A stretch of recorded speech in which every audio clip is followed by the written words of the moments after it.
But before we get to the hoop stuff, let's get to the football stuff of the day. Aaron Rodgers has done it again. His appearance on Pat McAfee has taken over all of sports media talk, and rightfully so. Here's a first ballot Hall of Fame, multi-MVP, Super Bowl champion player who does not have a job, and we're trying to figure out, does he actually want to have a job? So there's a bunch to it. Let's get to Aaron speaking for himself, okay? And obviously, people want to talk about the Jets thing and how that ended. We'll get to that, and I do think it relates to the Steelers. But here's Aaron Rodgers talking with McAfee about his visit to the Steelers.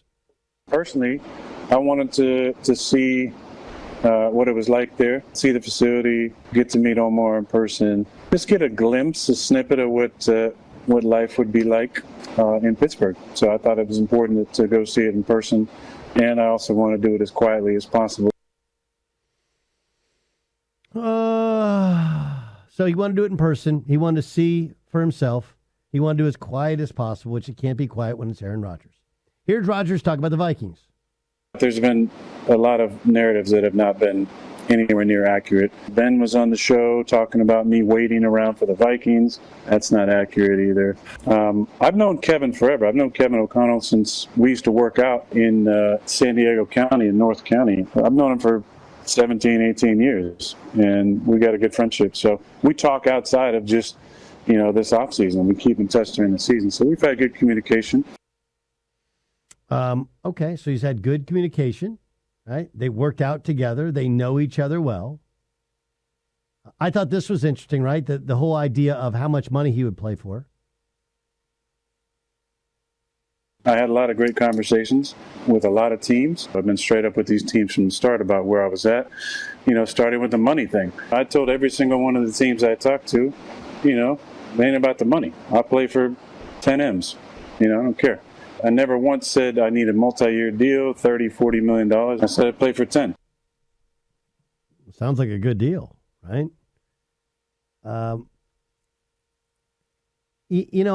thought it was really interesting and telling.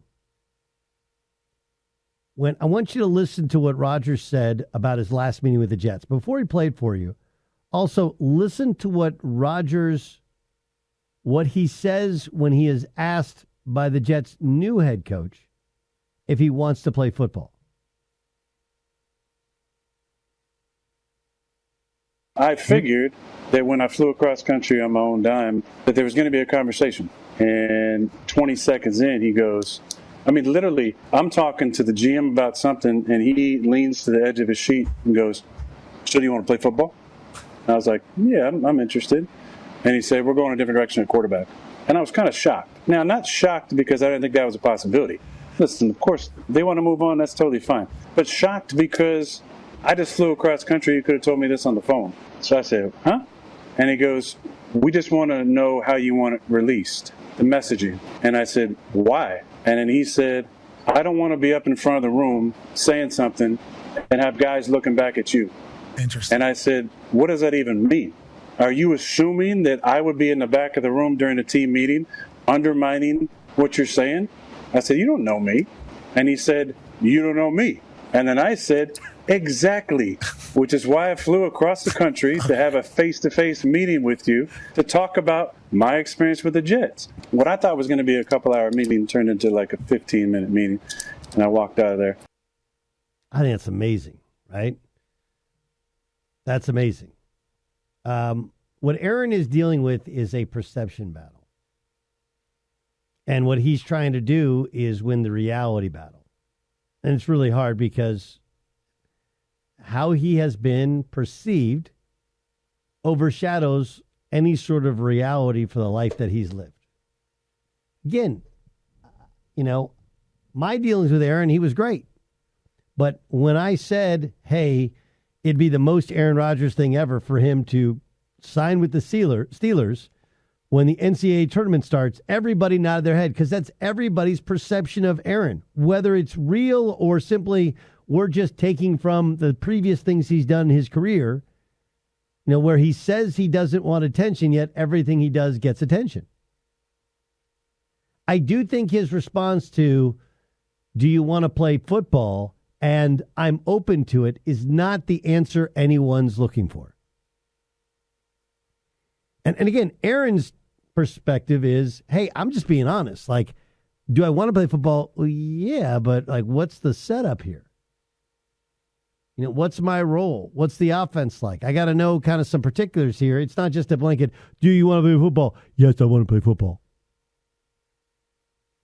And the yeah, but, and the answer, I was thinking of this. When I heard that answer, and I realized he had not yet committed to playing for the Steelers, I imagined that answer going over poorly with Mike Tomlin because this is a couple years ago, but Mike Tomlin, he kind of coined a phrase that I use, everybody used. Take a listen. We didn't weigh their circumstances, no. We weighed our circumstances. Not only the tangible element of our circumstances, but the intangible quality that makes up team. Like I mentioned, when we moved him, we had an opportunity to get value for him, and so that was entertaining and interesting to us. But also, to be quite honest with you and blunt, Melvin no longer wanted to be here. And for us, we prefer volunteers as opposed to hostages. Yeah, we want volunteers, not hostages. So when a coach or a GM says, hey, do you want to play football? The only answer is yes, not I'm open to it. We don't want hostages. Yeah. Somebody asks you if you want a job. The only answer is yes. And then in terms of particulars and all that stuff, well, then you can kind of work that stuff out. But the second you say, they're like, I'm moving on. But yeah, the Jets look like a clown show. That shouldn't be a surprise. It looks like they had a head coach that wanted to call him in just to kind of be it feels like to Aaron Rodgers, it feels like, why'd you even do this? This is a joke. But I think they wanted to make Aaron Rodgers grovel. Hey, man, you want to be here, you kind of got to be over the top in terms of your level of respect for what we did in Detroit. And that ain't Aaron Rodgers. That's not knowing you. And as much as it's really easy to beat up on Aaron Rodgers because he has not been decisive in any of these decisions, you hear that story, and again, there's a lot of different ways it can be perceived.